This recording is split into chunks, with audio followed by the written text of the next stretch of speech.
Hello, we're just doing some finishing touches of voicing regulation and so on for this Bechstein Model 7, which is sold and going out tomorrow.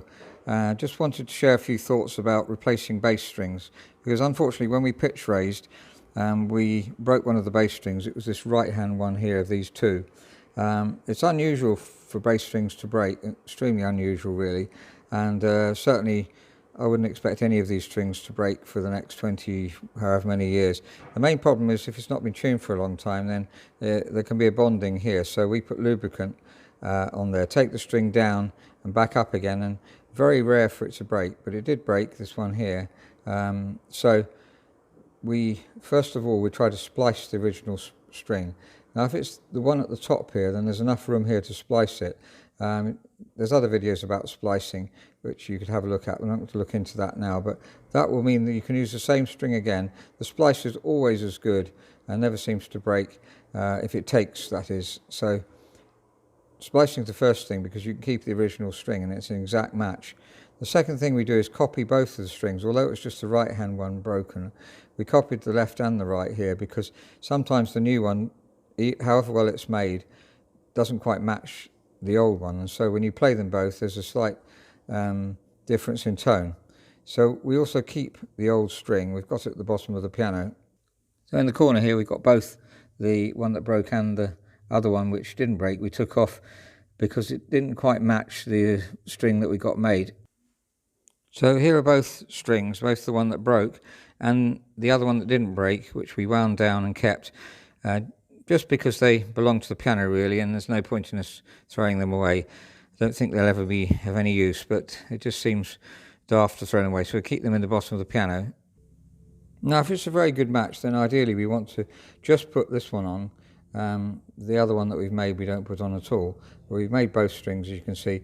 Put this one on, and then if it's a good match, a very good match, then we will just, this won't be put here, it'll be put further down, but just to show you that we'll dampen that off. And then when the client gets the piano, you won't notice a huge difference. I'll just show you actually what it sounds like. So if we were able to keep this one, and then we just put this new string on, then we dampen the new one off so that the client, when he gets the piano, won't go out of tune, because obviously these new strings will go flat quite quickly. So that's the best thing to do, we think. Now this may not be a good fair test on a video, so sorry about that, but see if you can tell which is the new string.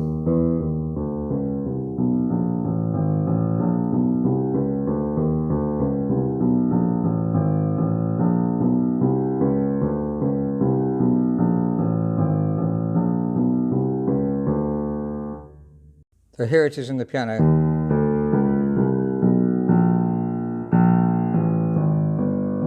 Of course it's the last of the bichord, so it's easier in a way for us because there's a difference when the single chords start, single bass start anyway, so it's just sort of bridging the difference, bridging the gap in a way. And that sounds different from that, and it's perhaps slightly brighter in the octave, but it's as good a match as I think we're going to be able to get. We obviously need good German strings, a good string maker. Another point, just to finish off with, we always put new tuning pins in when we restring, because otherwise they tend to be a bit on the loose side. If you haven't got access to new tuning pins and you just can't get access to them and you want to change the string, then you could obviously tapping them in at the last minute. It's very difficult to get a good result, to get as tighter pins as the rest of them. You can bush the hole. I know that if you live in countries where it's not possible to get parts, then bushing the hole with various things, you could actually write comments underneath if you've had to do that, or if you've got any better ideas. But I hope that's been helpful, and thank you very much for listening. Forgot to mention, if they're brand new strings, they do go flat quite quickly, so we send them out slightly sharp. So if you listen to the octaves here, that's C, and this is the B flat.